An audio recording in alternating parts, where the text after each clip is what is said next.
श्रीगणेशाय नमः। श्रीगणेशाय नमः।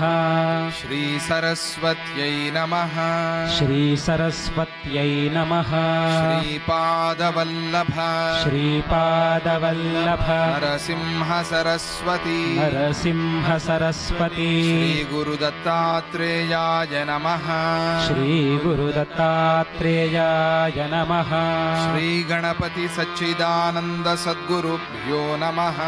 श्रीगणपति सच्चिदानन्द सद्गुरुभ्यो नमः। असतो मा सद्गमय असतो मा सद्गमय तमसो मा ज्योतिर्गमय तमसो मा ज्योतिर्गमय मृत्योर्मा अमृतङ्गमय मृत्योर्मा अमृतङ्गमय। ॐ शान्ति शान्ति शान्तिः। ॐ शान्ति शान्ति शान्तिः। मम्मेलु मा तंत्र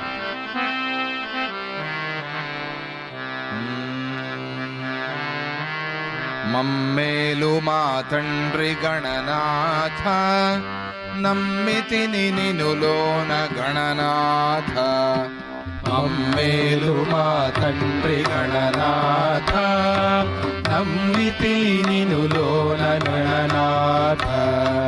మమ్మేలు మా తండ్రి గణనాథ నమ్మితి నినులోన గణనాథ మమ్మేలు మా తండ్రి గణనాథ నమ్మితి నినులోన గణనాథ.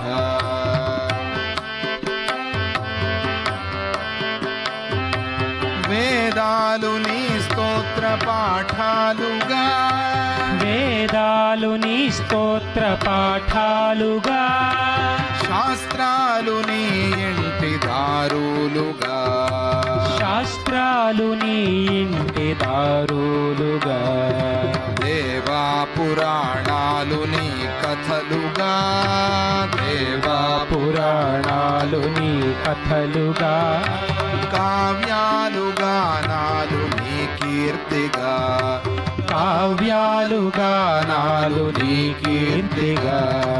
మమ్మేలు మా తండ్రి గణనాథ నమ్మితి నినులోన గణనాథ మమ్మేలు మా తండ్రి గణనాథ గణనాథ. హే రంబదేవా హేమాంచితాంగా హే రంబదేవా హేమాంచితాంగ శ్రీరమ్యహాసాశ్రిత పాపనాశ శ్రీరమ్యః సాశ్రిత పాపనాశ. హే ఏకదంత హే వక్రతుండ హే ఏకదంత హే వక్రతుండ హే శూర్పకర్ణ హే లంబతుండ హే శూర్పకర్ణ హే లంబతుండ. మమ్మేలు మా తండ్రి గణనాథ నమ్మితి నినులోన గణనాథ మమ్మేలు మా తండ్రి గణనాథ నమ్మితి నినులోన గణనాథ.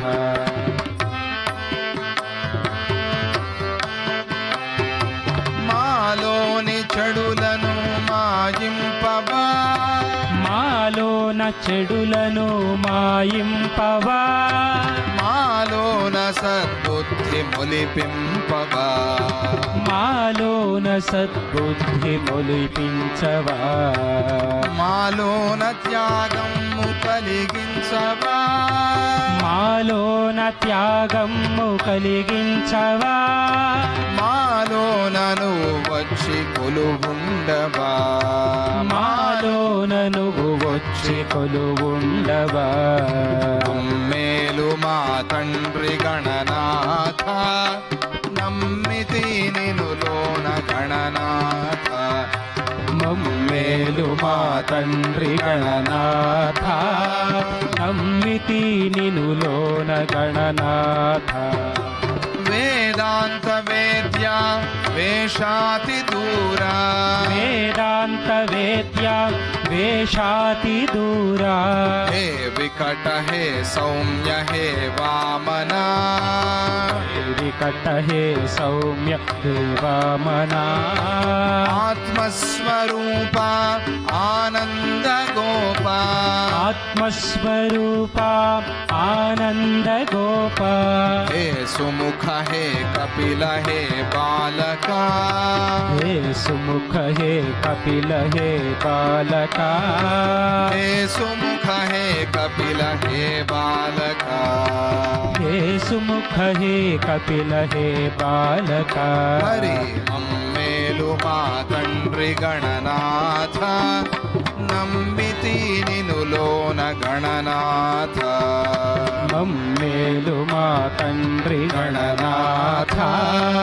नम्मिति निनुलोन गणनाथ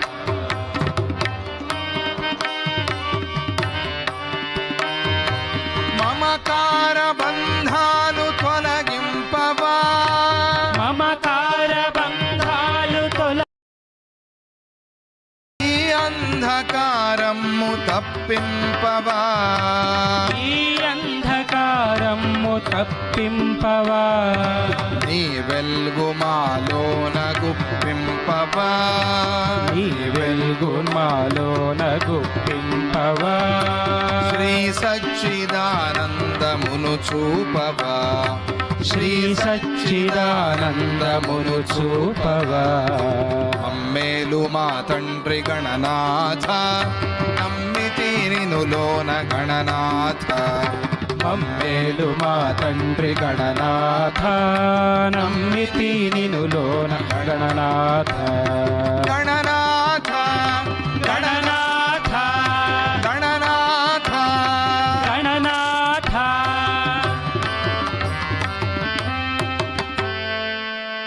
జయ బలో గణేశ మహారాజ్ की జై నారాయణం నమస్కృత్య నరం చైవ నరోత్తమం దేవీం సరస్వతీం వ్యాసం తతో జయముదీరయేత్. ఓం నమో జైమినయే అని చెప్పి వ్యాస జైమిని మహర్షుల్ని స్మరణ చేసుకుంటూ ఈరోజు మైసూర్లో చాలా విశేషం ఏమిటి అంటే చాముండి కొండ మీద నెలకొని ఉన్నటువంటి చాముండేశ్వరి అమ్మవారి వర్ధంత్యుత్సవం ఈరోజు అక్కడ జరుగుతోంది. రేపు మన మైసూర్ ఆశ్రమంలో 2000 మంది భక్తులు లలితా సహస్రనామం పారాయణ చేస్తున్నారు. విశేషంగా ఈరోజు ఇక్కడ ఈ చాతుర్మాస్య సందర్భంగా పురుహూతిక అమ్మవారి యొక్క అనుగ్రహానికై చండీమాత అనుగ్రహాన్ని ప్రార్థన చేస్తూ దుర్గామాత అందరినీ కూడా చల్లగా కాపాడాలి అని చెప్పి ఈరోజు నుంచి చండీ హోమం ప్రారంభం చేసుకుంటున్నాం. ఈ సాయంకాలం ఋత్విగ్వరణ అనే కార్యక్రమం అయింది. ఆ ఋత్విక్కులందరినీ కూడా ఈ కార్యక్రమానికి తీసుకోవటం, దీక్ష అనే కార్యక్రమం పూర్తి అయింది. పూజ్య గురుదేవులు స్వామీజీ వారు డల్లాస్లో అద్భుతాలే చేస్తున్నారు అని చెప్పవచ్చు. మనం అద్భుతాలు 10,000 మంది భగవద్గీత పారాయణ చేశారు. 1000 మంది సంగీత విద్వాంసులు, విద్యార్థులు కాదు, సంగీత విద్వాంసులు స్వామీజీ వారి భజనలు పాడారు. దానికి అక్కడ గిన్నీస్ వరల్డ్ రికార్డు కూడా వచ్చింది స్వామీజీ వారికి. అది విశేషం.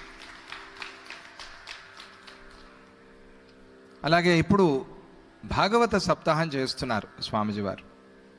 ప్రొద్దున మనం చెప్పుకున్నాం, అక్కడ గోవర్ధన గిరి ఉద్ధారం అనేది ఎట్లా చేశాడు భగవంతుడు అనే విచారాన్ని గురించి స్వామీజీ వారు ఈరోజు అక్కడ మాట్లాడారు. పోతన భాగవతంలో పోతనామాత్యులు అంటారు, ఎంత ఆశ్చర్యం, చిన్న పిల్లవాడు ఈ కొండను ఎత్తాడే, ఎట్లా ఇది సాధ్యమని. ఆయన పరమాత్మ, ఆ విషయం తెలియక చాలామంది మోసపోయారు. తెలిసిన వాళ్ళు మోక్షాన్నే పొందారు. తెలియకపోతే మోసం, తెలుసుకుంటే మోక్షం. ఇది ఈరోజు అక్కడ విషయం. దాని గురించి స్వామీజీ వారు మాట్లాడారు. చాలా చక్కటి భాగవత సప్తాహం. మనకి పగలు, అక్కడ సాయంత్రం. కొంచెం కాలంలో వ్యత్యాసం ఉంటుంది కదా, టైం డిఫరెన్స్ ఉంటుంది. ఈరోజు మన ఆశ్రమానికి చాలా పుణ్య దంపతులు వచ్చారు. ఎవరు అంటే, కంచి కామకోటి పీఠానికి 71వ పీఠాధిపతిగా ఎన్నుకొనబడి అనుగ్రహించబడినటువంటి శ్రీ సత్య చంద్రశేఖరేంద్ర సరస్వతి స్వామి వారి పూర్వాశ్రమ మాతాపితరులు ఈరోజు ఇక్కడికి వచ్చారు. చాలా సంతోషం. వారు పూర్వాశ్రమంలో, మైసూరు ఆశ్రమంలో కూడా పరీక్ష ఇచ్చారు. ఇచ్చి అక్కడ క్రమ పరీక్ష పట్టా కూడా తీసుకున్నారు. బహుశా అప్పుడే స్వామీజీ వారి సంకల్పం అయిందేమో, వీరు కాంచీ కామకోటి పీఠానికి పీఠాధిపతులు కావాలి అని చెప్పి. వారు ఇప్పుడు తిరుపతిలో చాతుర్మాస్యం చేస్తున్నారు. శ్రీ శంకర విజయేంద్ర సరస్వతి స్వామివారు, అలాగే శ్రీ సత్య చంద్రశేఖరేంద్ర సరస్వతి స్వామివారు కూడా. వారి తల్లిదండ్రులు ఈరోజు ఇక్కడ పిఠాపురానికి రావటం చాలా సంతోషం. మనం పంచోత్సవ సేవ చాలా చక్కగా జరుగుతోంది. ఈరోజు మన సత్యనారాయణ రెడ్డి గారు ఆ కార్యక్రమాన్ని చేసుకున్నారు. దత్తస్వామికి మళ్ళీ మైసూరు తర్వాత పంచోత్సవాలు జరుపుకునే అనుకూలం ఉండేటువంటి ఏకైక ఆశ్రమం అంటే పీఠాపురం ఆశ్రమం. ఇక్కడ పంచోత్సవాలు మనం జరుపుకునే ఒక అనుకూలం ఉంది. కాబట్టి దీన్ని అందరూ సద్వినియోగం చేసుకోండి.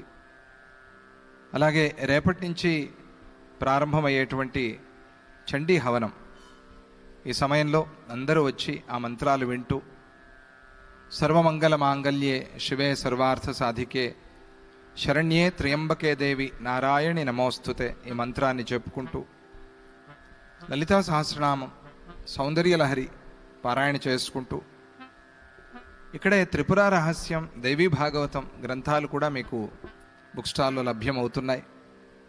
ఆ గ్రంథాలు కూడా తీసుకుని పారాయణ చేస్తూ చక్కగా మనం ఒక మణిద్వీపంలో అమ్మవారి లోకంలో ఉన్నాము అనే భావనతో మనం ఈ 10 రోజులు పురుహూతిగా క్షేత్రంలో, శ్రీపాద శ్రీవల్లభ అనఘా దత్తక్షేత్రంలో ఈ కార్యక్రమాన్ని జరుపుకుందాం. స్వామిజీ వారి ఆశీస్సులు కోరుకుంటూ దీన్ని ప్రారంభించగానే అక్కడ మీరు స్వామిజీ వారి ఫోటో చూస్తున్నారు. అటువైపు వెల్డింగ్ చేస్తున్నారు. ఇది ఒక విచిత్రమే కావచ్చు, కాకతాళీయమని మీకు అనిపించవచ్చు, కానీ నాకైతే అట్లా అనిపించలా. ఎక్కడో వెల్డింగ్ చేయొచ్చుగా, సరిగ్గా స్వామిజీ వారి అభయహస్తం దగ్గరే వెల్డింగ్ చేశారు. అటువైపు నుంచి అట్లా మెరుస్తూ కనిపించటం, అంత పొడుగ్గా ఉంటే అక్కడెక్కడా చేయలే, తను అక్కడే చేశాడు సరిగ్గా. అది కూడా మనం దీక్షావరణం అనేది ప్రారంభించినప్పుడు కూడా మాకు మంచి ఒక శుభ సంకేతం అని చెప్తూ, ఇక జైమిని భారతంలోకి మనం ప్రవేశిస్తే అక్కడ నిన్న మనం ప్రధానంగా చెప్పుకున్న ఘట్టం ఆ యవనాశ్వుడు వృషకేతువు యొక్క యుద్ధ ఘట్టం. ఆ యుద్ధంలో దాదాపు యవనాశ్వుడు మరణించాడు. ఒక మంచి బుద్ధితో ఆ వృషకేతువు వెళ్ళి తన ఉత్తరీయంతో విసిరి మళ్ళీ ప్రాణాలు పోశాడు. యవనాశ్వుడు తేరుకున్నాడు, మళ్ళీ స్పృహలోకి వచ్చాడు. లేవంగానే కళ్ళు తెరిచి, ఎక్కడ వృషకేతువు, యుద్ధం చేస్తాను అన్నాడు. పక్కనే కూర్చుని విసురుతున్నాడు. ఓహో, ఈయన నాకు ప్రాణాలు పోశాడా అని అప్పుడు అర్థమైంది. ఇతనితో నేను యుద్ధం చేయకూడదు. ప్రాణదానం చేసినవాడు, ప్రాణాలు పోసినవాడు భగవంతుడితో సమానం కదా. కాబట్టి నీకింత మంచి బుద్ధి ఎలా పుట్టింది? శత్రువుని బతికించాలి అనే బుద్ధి ఎలా పుట్టింది? కృష్ణ పరమాత్మ వల్ల. ఆయన దగ్గర ఉన్నావు కాబట్టి ఆయన నిన్ను పంపించాడు కాబట్టి నీకు ఇంత మంచి బుద్ధి వచ్చింది. సహవాసం. నీ మిత్రుడు ఎవరు అని నాకు చెప్పు, నేను నువ్వెవరో చెప్తాను అని వివేకానంద స్వామి ఒక మాట అన్నారు. అంటే నువ్వు ఎవరితో సహవాసం చేస్తున్నావో వారిలాగా అయిపోతావు. 6 నెలలు ఉంటే వారు వీరైపోతారు అని. 6 నెలలు కూడా అక్కర్లే ఈ కాలంలో, 6 నిమిషాలు ఉంటే చాలు, మారిపోతారు. అంత ప్రభావం మన మీద పడుతుంది, చూపిస్తారు. అలా కృష్ణ పరమాత్మతో ఉండి ఉండి అని మంచి గుణాలు వచ్చాయి. ఆహా, చాలా సంతోషంగా ఉంది. నేను ఇన్ని రోజులు ఆ శ్రీకృష్ణ పరమాత్మని చూడలేకపోయానే, ఆ బుద్ధి పుట్టలేదే, నాకు చాలా అసహ్యంగా ఉంది నా విషయంలో నాకే. కనుక నేను వెంటనే ఆ పరమాత్మని దర్శనం చేయాలి.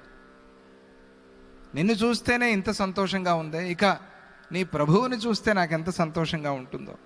కాబట్టి ఆ కృష్ణ ప్రభువుని చూసేందుకోసం మనం వెళదాం అని మొత్తం రాజ్యం అంతా తీసుకుని బయలుదేరాడు. సుదేవుడు తల్లిని పిలిచి చెప్తే ఆవిడ రానంటే రానంది. మహా పిసినారి ఆవిడ, మామూలు పిసినారి కాదు, గొప్ప పిసినారి నిధి ఆవిడ.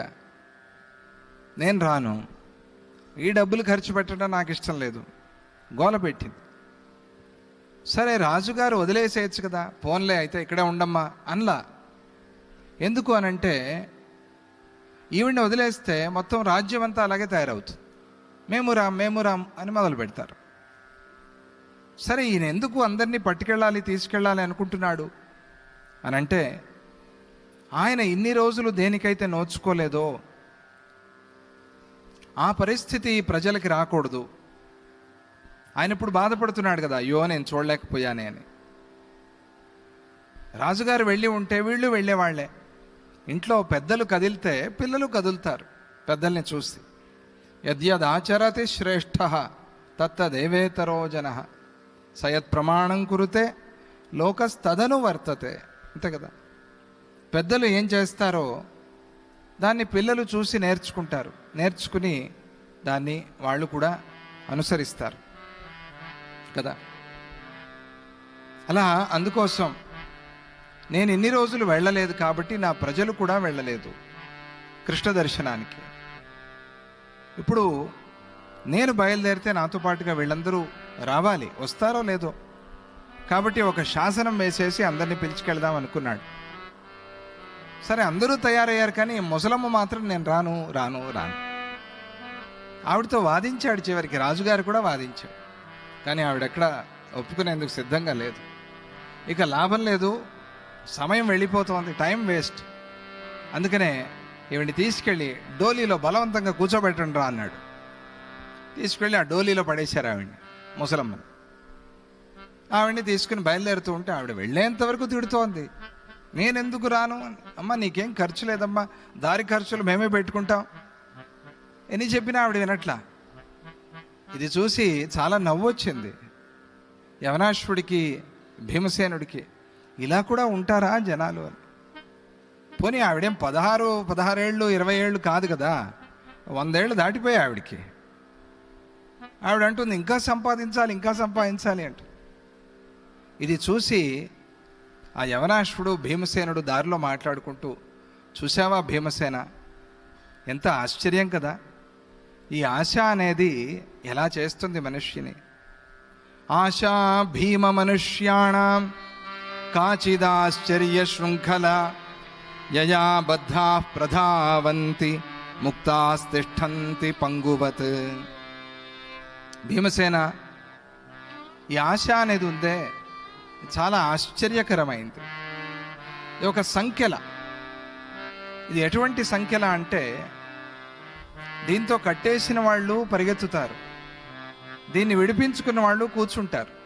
విచిత్రం, కట్టేస్తే కూర్చోవాలి కదా, విడిపిస్తే పరిగెత్తాలి. కానీ ఈ ఆశ అనే సంఖ్యల చుట్టుకుంటే పరిగెత్తుతారు, ఈ ఆశ అనే సంఖ్యల విడిపించుకుంటే కూర్చుంటారు. ఇది విచిత్రం, ఎంత ఆశ్చర్యం కదా అని ఆ ఆశని గురించి చెప్తూ, ఏదో నా రాజ్యంలో ఇటువంటి వాళ్ళు ఉన్నారు, దానికి నేను కూడా కారణం పరోక్షంగా, నన్ను చూసేగా వాళ్ళు అట్లా తయారయ్యారు, పోన్లే ఏం చేస్తాం, ఎప్పటికైనా బుద్ధి వస్తుంది అనుకుంటున్నాను అని అంటూ ఆ యవనాశ్వుడు భీమసేనుడితో మాట్లాడుతూ, ఆశను గురించి. ఆశ అనేది చాలామంది ఆశావాదిగా ఉండాలి, నిరాశావాదిగా ఉండకూడదు అనే మాట మనం లోకంలో వింటూ ఉంటాం. అది మంచిదే, వ్యవహారంగా ఆలోచన చేస్తే అది మంచిదే. నిరాశావాది అంటే ఒక నిర్వేదం, ఏదో ఒక డిప్రెషన్, నా వల్ల ఏం కాదు కాబట్టి నాకేమీ రాదు కాబట్టి నేనేమి సాధించలేను కాబట్టి నేను బతికి ఉండటం దండగా, ఇలా మనస్సులో ఆలోచనలు వస్తాయి. కాబట్టి ఆ నిరాశావాదం అనేది తప్పు, అది పనికిరాదు. నిర్వేదాన్ని గురించి సుందరకాండలో ఆంజనేయ స్వామి చెప్తారు ఒక ఘట్టం.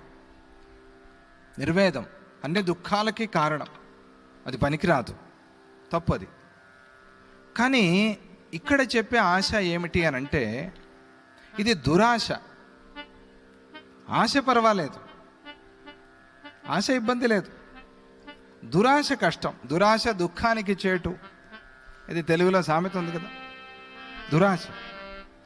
స్వార్థం పర్వాలేదు, స్వార్థంగా ఉండొచ్చు, ఎందుకంటే బతకాలి కదా స్వార్థంగా. ఇప్పుడు మనం తిండి తినేది కూడా స్వార్థం అంటే ఎట్లా? మనమేగా తినాలి, మన ప్రాణాలు నిలవాలంటే మనమేగా తినాలి, మనమే పడుకోవాలి, మనమే విశ్రాంతి తీసుకోవాలి మన శరీరానికి. ఇంకొకళ్ళకి ఆ పని ఇవ్వలేంగా, నా కోసం నువ్వు విశ్రాంతి తీసుకో. అటువంటివన్నీ స్వార్థం కాదు, అర్థమైంది? అలా అర్థం చేసుకోకూడదు. మనం ప్రాణాలు నిలవటానికి మనం చేసే పనులున్నాయే, మన పరివారం, మన కుటుంబం నిలవటానికి మనం చేసే వృత్తి, వ్యాపారము, ఇవి డబ్బులు సంపాదించడం, ఇది స్వార్థం కాదు, ఇది స్వార్థం కిందకి రాదు, ఇది ధర్మము. నీ ప్రాణాలు నువ్వు నిలబెట్టుకోవటం అనేది నీ ప్రాణధర్మం, నీ జీవన ధర్మం. నీ పరివారం కోసం, నీ కుటుంబం కోసం నువ్వు చేసే వృత్తి, వ్యాపారము, ఇదంతా ఉందే, ఇది నీ ధర్మం. అది నువ్వు వాళ్ళ కోసం చేయాలి, తప్పదు. లేకపోతే జన్మ ఎందుకు, వాళ్ళు కష్టపడుతూ ఉంటే. కాబట్టి దీన్ని స్వార్థంగా తీసుకోవడానికి వీల్లేదు, ఇది స్వార్థం కాదు. స్వార్థం అంటే ఏమిటి? నా దగ్గర మాత్రమే ఉండాలి, ఇంకెవరి దగ్గర ఉండకూడదు. అందరి దగ్గర ఉండేది నేను లాగేసుకుని నా దగ్గరే పెట్టుకోవాలి, స్వార్థం. ఇది దుస్వార్థము అని పేరు దీనికి. ఇది మంచి స్వార్థం కాదు. ఇది స్వార్థము అంటే మంచిది, ఒక లెవెల్ వరకు మంచిది. దుస్వార్థం అస్సలు మంచిది కాదు. ఇక సుస్వార్థం అనేది ఉంది, నిస్వార్థం అనేది ఉంది. అవి రెండు చాలా పెద్దవి, చాలా గొప్పవి. అది మహాత్ముల్లో ఉంటుంది. మనం కొద్దిగా అప్పుడప్పుడు అలవాటు చేసుకోవడానికి ప్రయత్నం చేయాలి. అందుకనే ఆశ అనేది ఇక్కడ దురాశ. ఈ దురాశ అనేది ఏం చేస్తుంది? తృష్ణకి దారితీస్తుంది. తృష్ణ అంటే ఏమిటి? దప్పిక. అంటే ఎంత తాగినా దాహము తీరకపోవటం తృష్ణ. మనం మంచినీళ్ళు తాగంగానే దాహం తీరాలి కదా, తీరనప్పుడు ఆ మంచినీళ్ళు తాగి ప్రయోజనం ఏముంది? ఎంత తాగినా దాహము తీరకపోతే ఎంత కష్టం అది.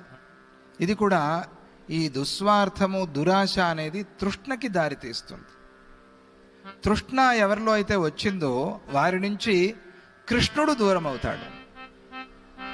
ఎందుకు తృష్ణ వద్దు అని అంటే, తృష్ణ కృష్ణుడిని దూరం చేస్తుంది, కష్టాల్ని దగ్గర చేస్తుంది, మళ్ళీ జన్మకి కారణమవుతుంది. ఈ జన్మలో కూడా అక్కర్లేని కష్టాలన్నీ కలిగిస్తుంది. అంటే అది తీరలేదే, దాని గురించే ఆలోచన. ఉన్నదాని గురించి పట్టించుకోకుండా ఏదో తయారైంది ఆహారం, దాన్ని తినేసి తృప్తిగా ఉండేది వదిలి, ఏదో రాలేదు, ఎక్కడో ఎవరో ఏదో చేసుకుని తింటున్నారు, నాకు లేదది అని బాధపడటం, అది తృష్ణ. అటువంటి దాని గురించి ఇక్కడ మాట్లాడుతున్నాడు ఆశ. ఇది ఎంత పని చేస్తుంది చూసావా భీమసేన అని. ఎంత విచిత్రం భీమసేన. ఇది కూడా నేను లోకంలో గమనిస్తూ ఉన్నాను. కేశాలు, జుట్టు నెరిసిపోతూ ఉంటుంది, రాలిపోతూ ఉంటుంది కదా, సహజం. జీర్యంతి జీర్యతః కేశాః. శరీరము జీర్ణించుకుపోతూ ఉంటే జుట్టు కూడా జీర్ణించుకుపోతుంది. జీర్ణమే కదా, జుట్టు తెల్లబడింది అంటే జీర్ణిస్తోంది అని అర్థం, అంతే కదా. జీర్ణించే దారికి జుట్టు కూడా పోతోంది. అలాగే దంతాహ జీర్యంతి, మెల్లగా దంతాలు కూడా ఊడిపోవటం ప్రారంభమవుతుంది. కన్ను చూపు మందగిస్తుంది, చెవి వినటము అనేది తగ్గిపోతుంది. ఇలా శరీరంలో ప్రతి ఒక్కటి జీర్ణించుకుపోతోంది. కానీ ఈ మనస్సులో ఉండే ఆశ, తృష్ణ అనేది మాత్రం ప్రతిరోజు యవ్వనవతిగా తయారైపోతోంది. ఎంత విచిత్రం! ఇవన్నీ వయసు అయిపోతున్నాయి. ఈ ఆశ మాత్రం ఏ రోజుకి ఆ రోజు కొత్తగా కొత్తగా కొత్తగా పెట్టరేగిపోతోంది. ఈ ఆశే మనతో క్యారీ ఆన్ అయ్యేది. శరీరం ఇక్కడ వదిలేశాం కదా, మళ్ళీ జన్మ ఎలా వచ్చింది అని చాలామందికి ప్రశ్న. ఈ ఆశ వాసనగా మారిపోతుంది. వాసన జన్మకి కారణం అయిపోతుంది. అంటే ఇవన్నీ అక్కడే ఉన్నాయి. ఇది మనం మొబైల్ ఫోను, సిమ్ కార్డు ఉదాహరణ చెప్పుకున్నామే, దాన్ని మనస్సులోకి తెచ్చుకోండి. యోగ వాసిష్టంలో కూడా ఇప్పుడు ఇదే విషయం జరుగుతోంది. ఇది అందరికీ అవసరమైన విషయం, అందరికీ తెలిసిన విషయం, అందరూ మాట్లాడుకునే విషయం కూడా, అందరూ అనుకునేది మనస్సులో. ఏమిటి నాకు ఇది చావకుండా ఉంది అని చాలామంది మనస్సులో అనుకుంటారు. ఫోను మార్చిన సిమ్ కార్డు మార్చక్కర్లేదు కదా, ఏమండి? ఈ కాలం భాషలో మార్చాలా? అక్కర్లేదు కదా. ఆ కార్డు తీసి ఇంకో ఫోన్కి పెట్టుకుంటారా? మళ్ళీ మీ ఫోన్లో ఉన్న ఇన్ఫర్మేషన్ అంతా ఆ ఫోన్లోకి వస్తుందా రాదా? వస్తుంది కదా. అలాగే మన సూక్ష్మ శరీరం అనేది సిమ్ కార్డ్ లాంటిది. ఈ శరీరం ఉందే, ఇది మొబైల్ ఫోన్ లాంటిది. మనతో పాటుగా వచ్చేది సిమ్ కార్డు. ఆ సిమ్ కార్డు మారిపోయి కొత్త మొబైల్ ఫోన్ వస్తుంది. జన్మ అంటే అది లెక్క. జన్మ ఉందా లేదా? ఇప్పుడు ఈ సిమ్ కార్డులో కొత్తవి వస్తాయి, అప్డేట్ వర్షన్ కూడా వస్తుంది, అది వేరే. కానీ పాతవి కూడా ఉంటాయా లేదా? ఇలా కొత్త జన్మ వచ్చిన తర్వాత కొత్త వాసనలు వస్తాయి, పాత వాసనలు కూడా ఉంటాయి. కొన్ని మనం తీసేసి ఉంటాం, దాన్ని ఏదో డిలీట్ చేసేసి ఉంటాం, అవి పోతాయి. మనము గురువు సన్నిధిలో ఉన్నప్పుడు ఈ వాసనలన్నీ డిలీట్ అయిపోతూ ఉంటాయి. అంటే ఫ్రెష్ సిమ్ అది. జన్మ వచ్చినా ప్రాబ్లం లేదు, జన్మ వచ్చినా ప్రాబ్లం లేదు. దాంట్లో ఇంకా బగ్స్ అవి ఇవి ఉండవు. బగ్గులు అంటే తెలుసు కదా, ఆ బగ్ ఉంటే ఫోన్ పాడైపోతుంది. అందుకనే ఆ బగ్ క్లీన్ చేసుకోవాలి అప్పుడప్పుడు అని చెప్తూ. కంప్యూటర్లో భాష ఇదంతా, ఈ కాలం పిల్లల భాష అని అర్థం కావాలి కదా వాళ్ళకి. ఇలా ఉంది ఈ జన్మ వ్యవహారం. ఈ తృష్ణ అనేది ఈ ప్రకారంగా జన్మని ఇస్తోంది. తృష్ణైక తరుణాయతే. ఈ తృష్ణ అనేది ఎప్పటికప్పుడు తరుణ యువతిలాగా తయారవుతోంది. ఆశ శరీరం అంతా జీర్ణించుకుపోతోంది. ఇది మాత్రం ఎప్పటికప్పుడు పెరిగిపోతోంది. మళ్ళీ మళ్ళీ జన్మకి ఇది కారణమవుతోంది. కాబట్టి ఈ విషయంలో కొంచెం జాగ్రత్తగా ఉంటే సరిపోతుంది అంతే. మళ్ళీ ఈ పాడంతా మోసుకుని కొత్త జన్మ ఎందుక? కొత్త జన్మ వస్తే ఏమి, రాకపోతే మళ్ళీ ఇదేనా?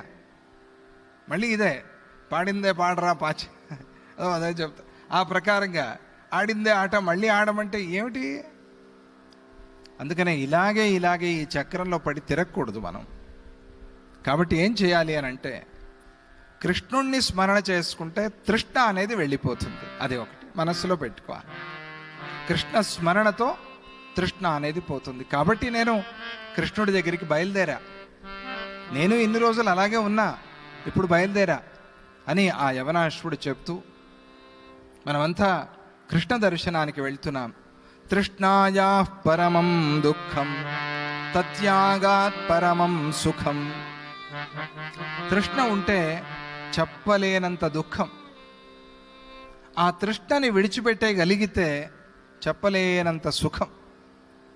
సుఖం కావాలి అంటే ఎక్స్పెక్టేషన్ అని ఇంగ్లీష్లో ఎక్స్పెక్టేషన్. అన్ని ప్రాబ్లమ్స్కి కారణం ఏమిటి అని అడిగితే ఒక మహానుభావుడు, ఒక తత్వవేత్త, ఒక రియలైజ్డ్ పర్సన్, ఈ కాలంలో భాషలో చెప్పాలి, ఆయన చెప్పిన మాట ఏమిటి అంటే, ఎక్స్పెక్టేషనే అన్ని ప్రాబ్లమ్స్కి కారణం. మనం చాలా ఎక్స్పెక్ట్ చేస్తూ ఉంటాం. మనం ఎవరు ఎక్స్పెక్ట్ చేసినట్టుగాను మనం ఉండము, కానీ మనకు మాత్రం చాలా ఎక్స్పెక్టేషన్స్ ఉంటాయి జనం నుంచి. ఇది అన్ని దుఃఖాలకి కారణం. ఎక్స్పెక్ట్ అంటే కోరుకోవటం అనే అర్థం కూడా ఉందిగా. I'm expecting this from you అంటే I want this from you అని అర్థం. అంటే ఎప్పుడైతే ఇది కావాలి అనేది వచ్చిందో అది పరమం దుఃఖం. ఏ రోజుకి ఆ రోజు దీన్ని క్లీన్ చేసుకోవాలి. ప్రతిరోజు పడుకోబోయే ముందు ఈరోజు ఏ విషయంలో నేను తృష్ణతో ఉన్నాను, సాధించాలి అనుకోవటం వేరే, తృష్ణ వేరే, రెండిటికి సమం ఒకటి అనుకోవద్దు. సాధించటం అంటే వచ్చిన దాన్ని వదిలేయగలగటం. సంపాదించకుండా ఈరోజు మనం చెప్పుకోదగ్గ ఒక మహాదాత అంటే ఈ మధ్యనే కాలం చేశారు కదా టాటా. ఆయన పేరేంటి? రతన్ టాటా గారు. ఆయన పేరు గుర్తు చేసుకోవచ్చు. ఎంత సింపుల్గా ఉన్నాడు మనిషి. నాకు చాలా ఇష్టం, వ్యక్తిగతంగా నాకు చాలా ఇష్టం. ఎంత సింపుల్ మనిషి, ఎంత దానం, ఎంత దాత. చాలా ఆ ప్రకారంగా అంటే ఒక ఉదాహరణ. వచ్చిన దాన్ని దానం చేయగలగటం, వదలగలగటం. సంపాదించొద్దు అని చెప్పలా. నీ సుఖానికి నీ సంతోషానికి ఎంత కావాలి? అబ్బబ్బా అంటే మహా అంటే ఎంత కావాలి? నీ సుఖానికి ఎంతో కొంత సరే, అది నీ దగ్గర పెట్టుకో. కానీ అది ఓవర్ఫ్లో అయిపోయినప్పుడు, ఓవర్ఫ్లో అయ్యే దాన్ని కూడా ఇవ్వలేని స్థితిలో ఉంటారు తృష్ణ, ఆశ, దురాశాపరులు. అది దుఃఖానికి కారణమవుతుంది. అది దుఃఖం.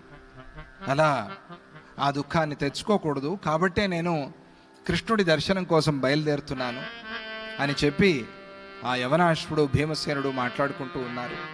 అప్పుడు అక్కడ రాణివాసంతో పరివారంతో భీమాదులతో కలిసి ఆ యవనాశ్వుడు ప్రయాణం చేస్తూ ఉన్నాడు.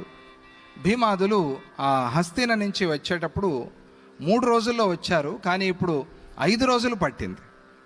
ఎందుకంటే ఇప్పుడు వీళ్ళు హస్తిన అనేది ఎక్కడ? ఢిల్లీ, యమునా తీరం. ఇప్పుడు వీళ్ళు వెళ్తూ ఉండేది గంగా తీరం.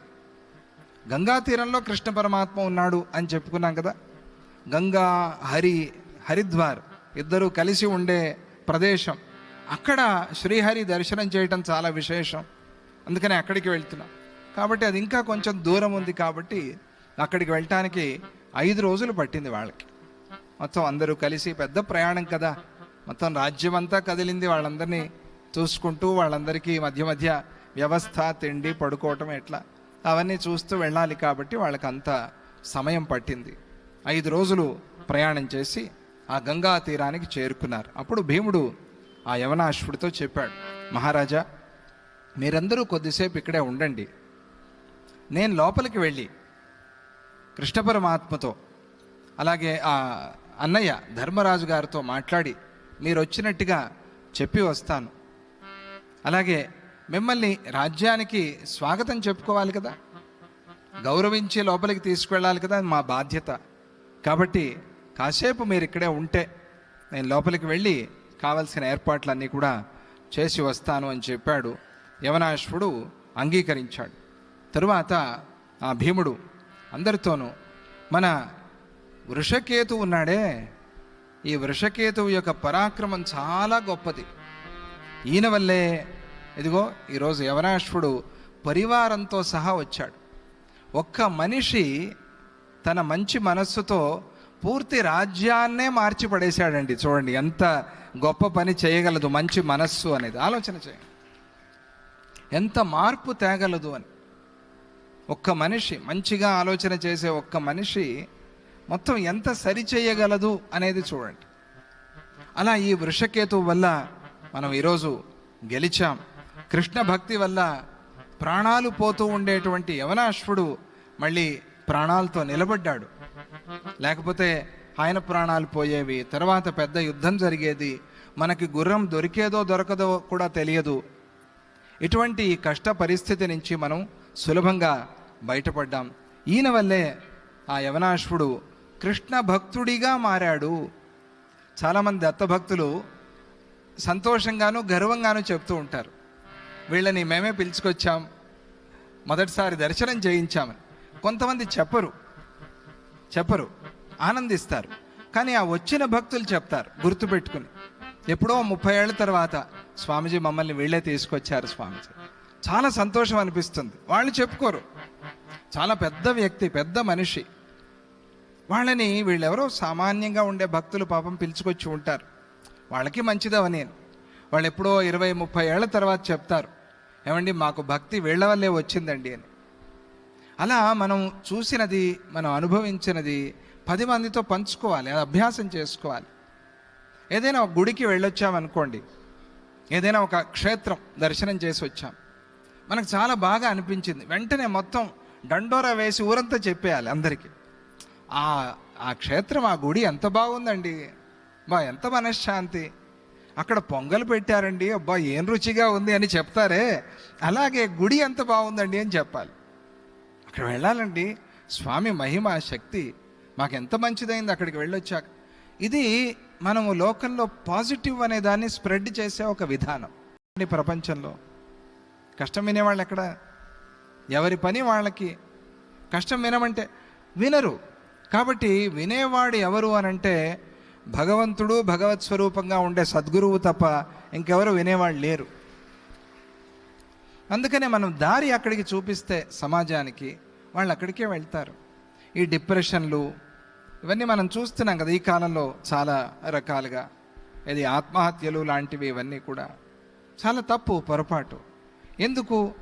ఏదో తెలియని ఒక కష్టం, ఆ సందర్భంలో వాళ్ళు ఆ కష్టాన్ని భరించలేక పాపం ఏవో ఇటువంటివి కొన్ని చేసుకుంటారు. కానీ అది తప్పు కదా, అలా చేసుకోకూడదు. ఎందుకలా అంటే మాకెవరు లేరు అని అనిపిస్తుంది వాళ్ళకి, వాళ్ళ కష్టం వాళ్ళకి. అటువంటి వాళ్ళతో మాట్లాడాలి. ఏమండి, మనము ప్రతిరోజు చూసేవాళ్ళు ఒకరోజు రాకపోతే, ఏమండి రాలేదు, నిన్న కనిపించలేదు అడగాలి.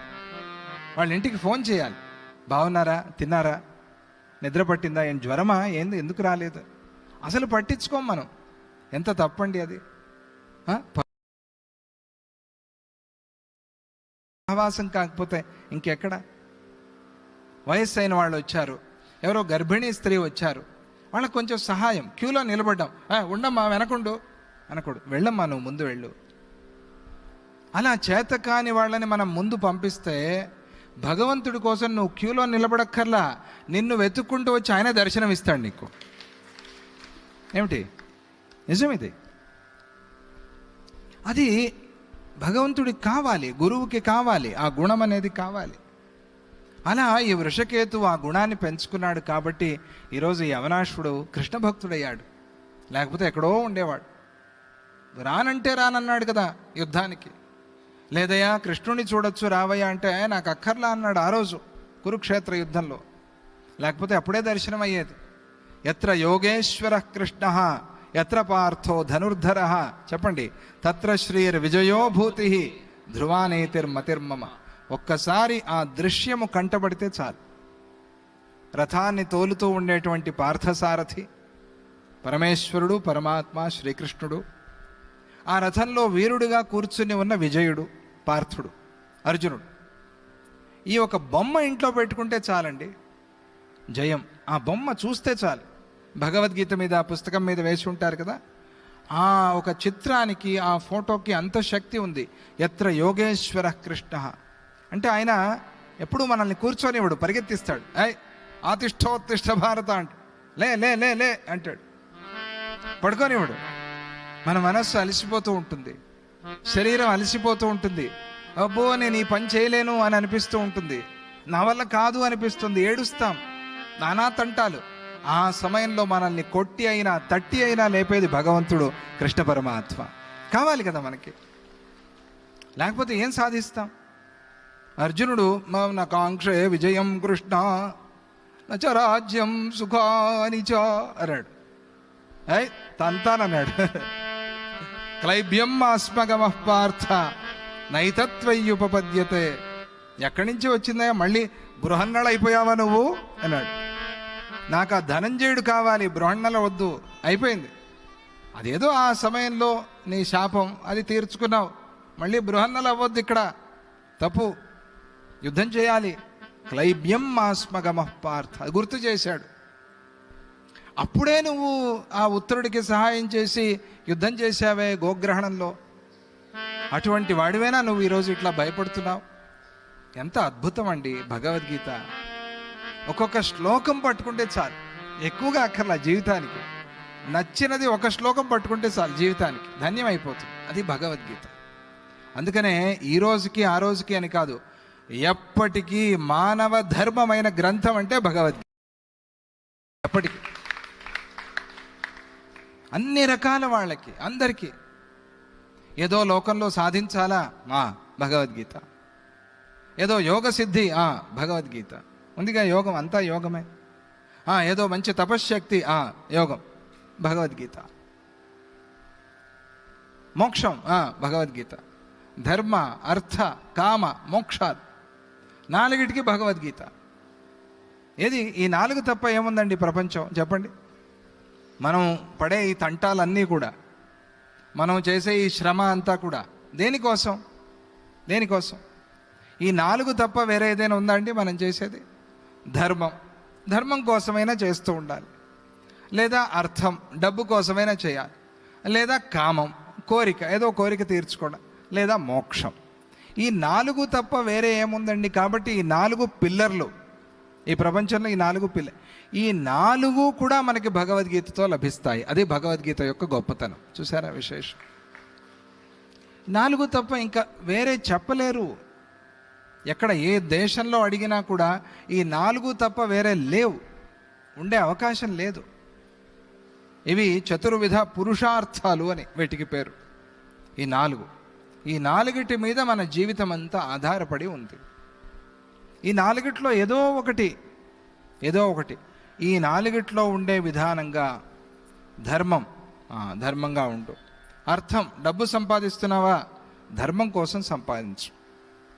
కామం, కోరిక సరే, కోరికలు ఉంటాయి, కానీ మనస్సులో మాత్రం ఆ పరమాత్మని చేరుకోవాలి, ఆ మోక్షం కావాలి అనే కోరిక పెట్టుకో. ధర్మ అర్థ కామ మోక్షం అయిపోయి, అంతే కదా. ఇది భగవద్గీతలో మనకి చాలా సులభంగా అందేటువంటి ఒక సందేశం. అలా ఆ కృష్ణ పరమాత్మని అక్కడ కూర్చున్నప్పుడు చూసి ఉంటే గనక ఆ రోజే భక్తి వచ్చేది. కానీ ఏమో వెళ్ళలేకపోయా, నా భాగ్యం అంతే, వెళ్ళలేకపోయా, ఆ రోజు దర్శనం చేసుకోలేకపోయా. అటువంటి ఆ యవనాశ్వుణ్ణి కృష్ణ భక్తుడిగా చేసి ఇదిగో మన ఈ వృషకేతువు తీసుకొచ్చాడు ఇక్కడికి. ఈయన వల్లే ఈ యవనాశ్వుడు భక్తుడయ్యాడు.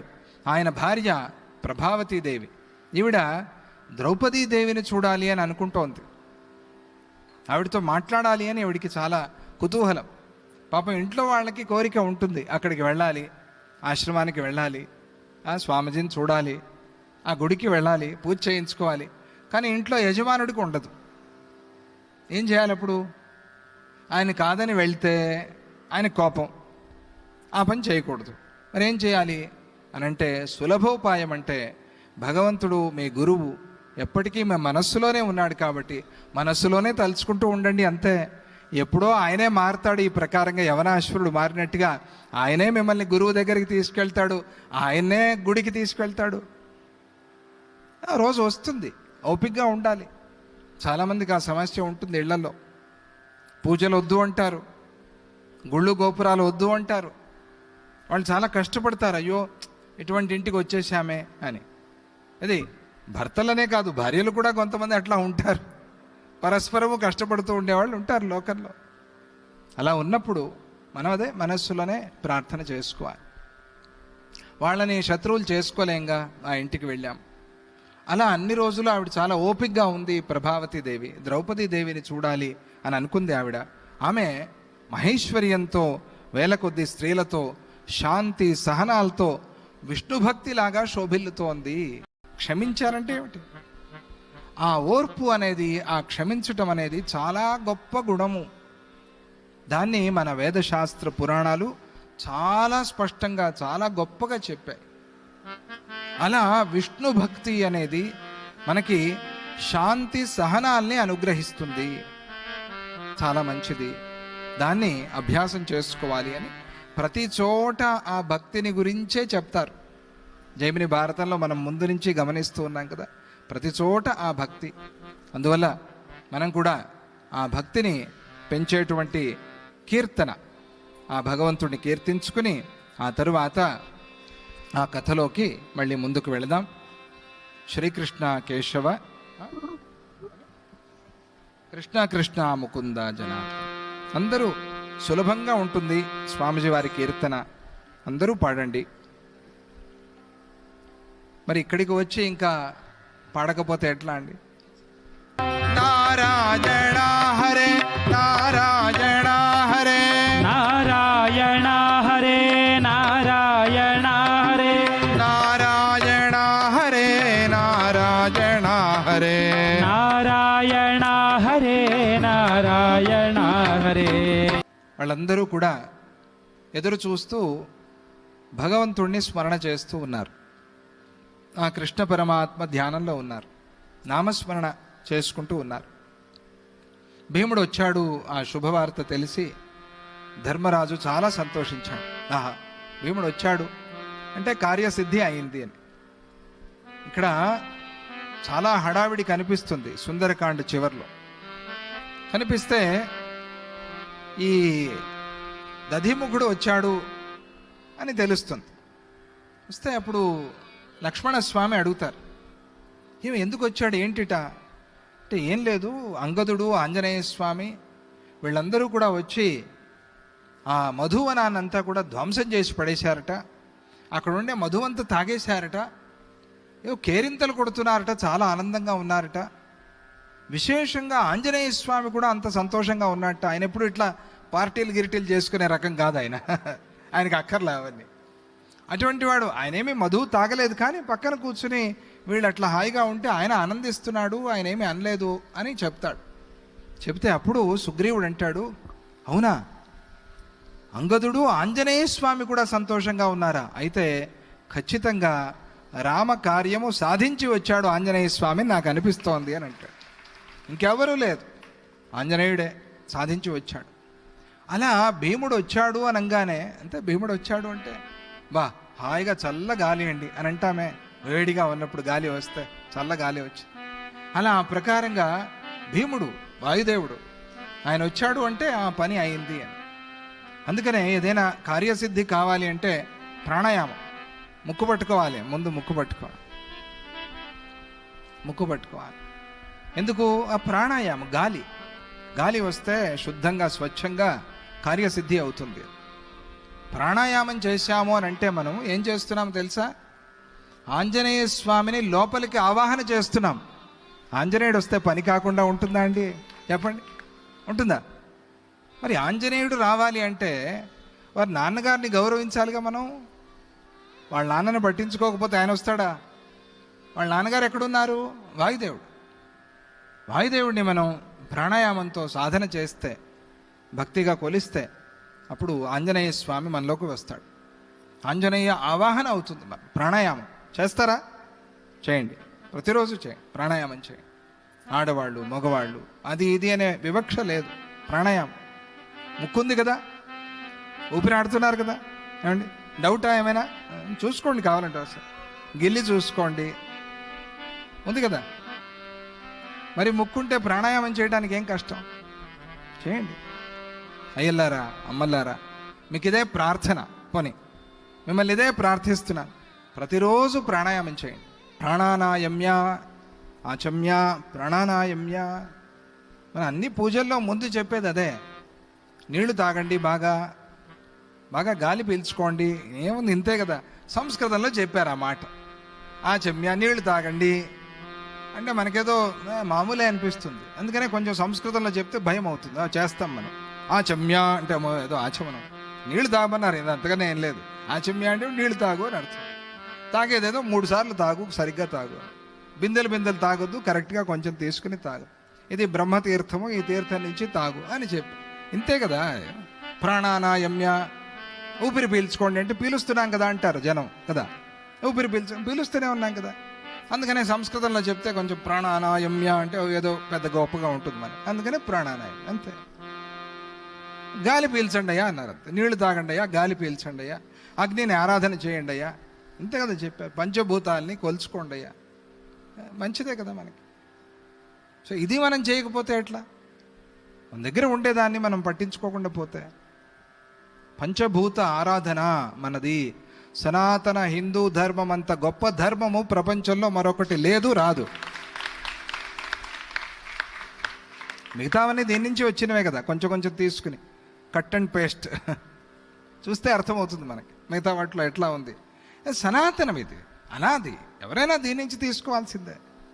ముందు వచ్చిన తర్వాత ఇప్పుడు వ్యాసుల వారి మాట అని మనం గుర్తు చేసుకుని చెప్తున్నామంటే వ్యాసులు అంత రాశారు, ఆయన అంత ప్రాచీనుడు కదా. అలా సనాతన ధర్మం దాంట్లో ఏముంది, అన్నీ చెప్పారు. దాంట్లో పంచభూత ఆరాధన, మనం చేసేది పంచభూత ఆరాధన. కర్పూరం వెలిగిస్తారు, అగ్ని ఆరాధన, ఆచమ్య నీళ్లు ఆరాధన, ప్రాణాయామ్య వాయు ఆరాధన. మనం ఒక విగ్రహం పెడతాం, భూమి ఆరాధన. భూమి నుంచి వచ్చిందే కదా, అది శిలామూర్తి కానీ మట్టి మూర్తి కానీ, అది గణపతి పండగల్లో భూమి నుంచి వచ్చింది. ఆకాశం, ఆకాశ ఆరాధన, కళ్ళు మూసుకొని ధ్యానం, అంతా ఆకాశం. పంచభూత ఆరాధన, పంచభూతాలే కదా మనకు ముఖ్యమైనవి. ఇంకేముంది? ఆరోభూతం ఏదైనా ఉందా? షష్ఠభూతం ఏదైనా ఉందా? మనమే. అది ఆరోభూతం అంటే మనమే. పంచభూతాలతో మనం ఉన్నాము కదా అండి. అందువల్ల మనం అర్థం చేసుకోవాలి దీన్ని, ఎందుకు చెప్పారు ఏమిటి. ఇది ఇట్లా చెప్పారనుకోండి మనకి చాలా తేలికైపోతుంది, టేకెన్ ఫర్ గ్రాంటెడ్. పర్వాలేదు ఇదేనా అని. అందుకని అలా చెప్పకూడదు. రహస్యం. మహర్షులు అట్లా చెప్పరు, రహస్యం. ఏదో పొట్లం కట్టి ఇస్తారు, ఏముండదు అందులో పొట్లంలో. నీకేం రోగం లేదురా, నమ్మలా. ముఖ్యంగా ఉందో దాన్ని మనం నెగ్లెక్ట్ చేస్తాం, పట్టించుకోం. అది మనకి అక్కర్లేదు అన్నట్టుగా అయిపోతుంది. అలా కాకూడదు. అందువల్ల ప్రాణాయామం చాలా ప్రధానంగా. అట్లా ఇక్కడ వాళ్ళందరూ కూడా ఆనందించి, భీమసేనుడు వచ్చాడు అంటే ధర్మరాజు చాలా సంతోషించి, మంచి పని చేసావు నాయన, నేను ఆ యవనాశ్వ మహారాజుకి స్వాగతం చెప్పడానికి మంచి ఏర్పాట్లు నేను చేసుకుంటాను. అలాగే ఆయన భార్య ప్రభావతీదేవి ఆవిడ వచ్చింది కదా, ఆవిడికి స్వాగతం చెప్పడానికి నువ్వు వెళ్ళి ద్రౌపదీదేవిని తీసుకురా అని చెప్తాడు భీముడితో. భీముడు అప్పుడు లోపలికి వెళ్తాడు ద్రౌపది దగ్గర. వెళ్తే ఆ ద్రౌపదితో మాట్లాడుతూ, యవనాశ్వుడు వచ్చాడు, ఆ భార్య ప్రభావతీదేవి కూడా వచ్చింది, ఆవిడికి స్వాగతం పలకటానికి నువ్వు రావాలి, నువ్వు రా. కృష్ణ పరమాత్మ ఎక్కడా కనిపించటంలా. వెళ్ళేప్పుడు ఉన్నాడు ఆయన, ఇప్పుడు ఎక్కడా కనిపించటంలా. ఎక్కడికి వెళ్ళిపోయాడు? ఆయన ఉంటే కానీ నువ్వు నవ్వుతూ ఉండవు.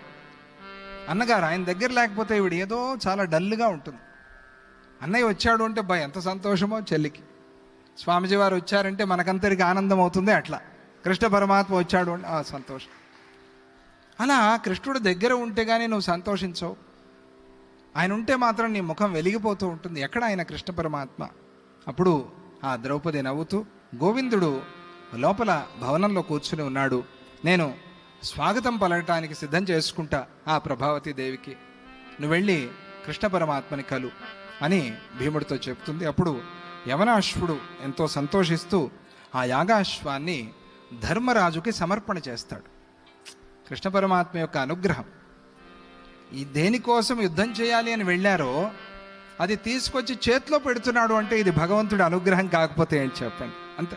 ఆ భక్తితో అట్లా సులభంగా సాధించాడు. మనం ఏది కాగలిగిన కార్యం గంధర్వులే చేసి పెట్టారు అన్నట్టుగా అలా వీళ్ళు వెళ్తూ ఉంటే ఆయనే వచ్చి ఇచ్చాడు ఆ యాగాశ్వాన్ని. ఇదిగో దీనికోసమే కదా మీరు వచ్చారు, ఇదిగో తీసుకోండి. అది ఆ కృష్ణ పరమాత్మని సేవించడం వల్ల వచ్చిన ఫలము అని చెప్పి ఆ ధర్మరాజుకి సమర్పణ చేసి పాదాలకి నమస్కారం చేశాడు. ప్రభావతిని ద్రౌపది దగ్గరికి పంపించాడు ఆయన ఆహ్వానం చేయమని. హే సహాయం మమ భూపతే. ఇదిగో కృష్ణ పరమాత్మ వచ్చాడు, రానే వచ్చాడు. పశ్య కృష్ణం మహాబుద్ధే. నాకు ఎప్పుడూ సహాయంగా నిలబడి ఉండేటువంటి కృష్ణ పరమాత్మని దర్శనం చెయ్యి అని అన్నాడు. మన జీవితంలో ఉంటే అదృష్టం, మంచివాడు. అట్లా కృష్ణ పరమాత్మ జిడ్డులాగా ఉన్నాడు. జిడ్డు అన్నారు, స్నేహం. స్నేహం అంటే జిడ్డు, తిట్టు కాదు అది. ఇక్కడ స్నేహం అనేది తిట్టు కాదు. ఆ స్నేహం ఉంది కాబట్టే ఈ దీపాలు వెలుగుతున్నాయి.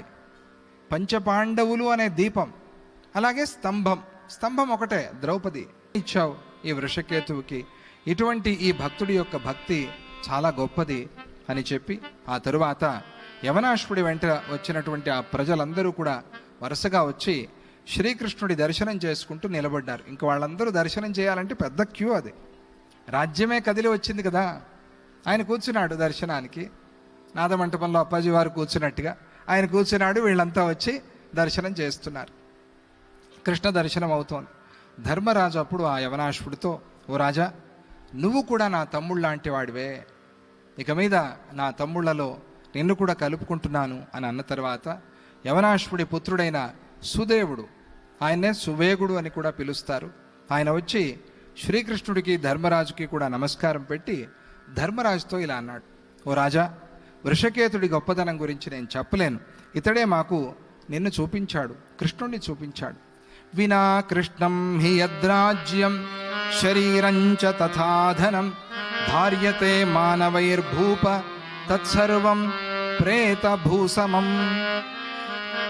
కృష్ణ భక్తి అనేది లేకుండా, భగవంతుడి విచారంలో స్మరణ అనేది లేకుండా, భక్తి అనేది లేకుండా ఏమి ఉన్నా కూడా, ఒక్కసారి మీరు ఆలోచన చేయండి, భక్తి లేకపోతే ఈ భూమి ఎట్లా ఉంటుంది ఒకసారి ఆలోచన చేయండి. భక్తి లేకుండా పోతే మన భారతదేశం ఎట్లా ఉండేది ఒకసారి ఆలోచన చేయండి. మనం కలలో ఊహించుకొని కూడా ఊహించుకోలేం.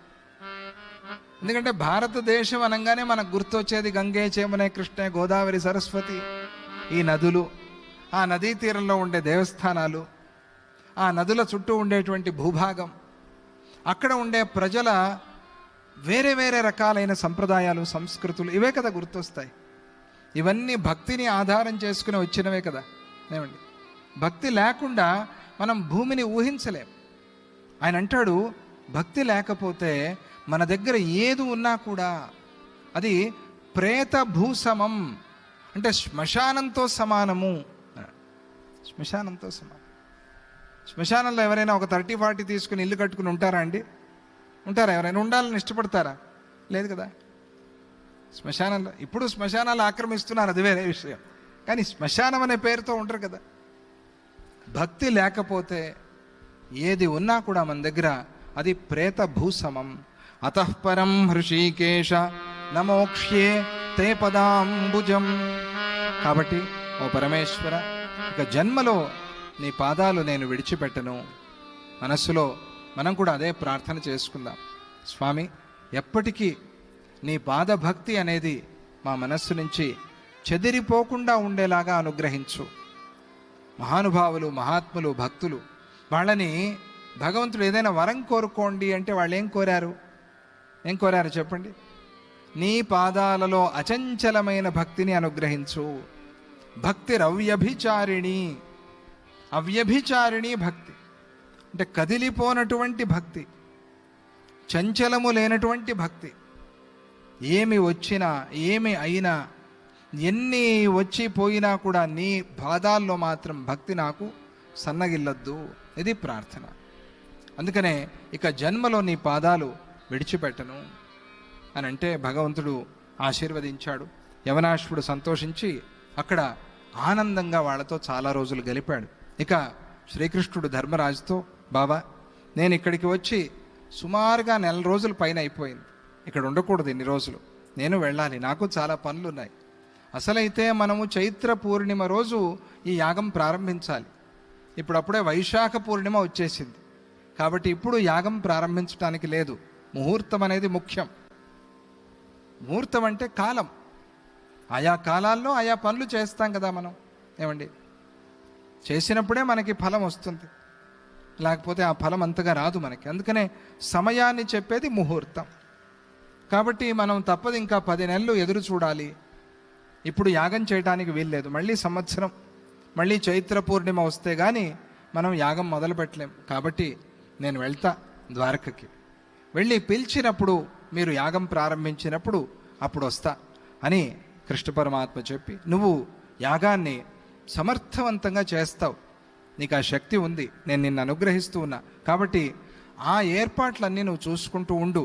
నాకు అక్కడ ద్వారకలో చాలా ముఖ్యమైన వ్యవహారాలు ఉన్నాయి, అక్కడికి వెళ్ళాలి అని కృష్ణ పరమాత్మ సెలవు తీసుకుని ద్వారకకి బయలుదేరాడు. ఇక్కడ ఒకరోజు వారి సంభాషణలో సుదేవుడి తల్లి గురించి ప్రసక్తి వచ్చింది. గుర్తుంది కదా, ముసలమ్మ, ఆవిడ గురించి ప్రసక్తి వచ్చింది.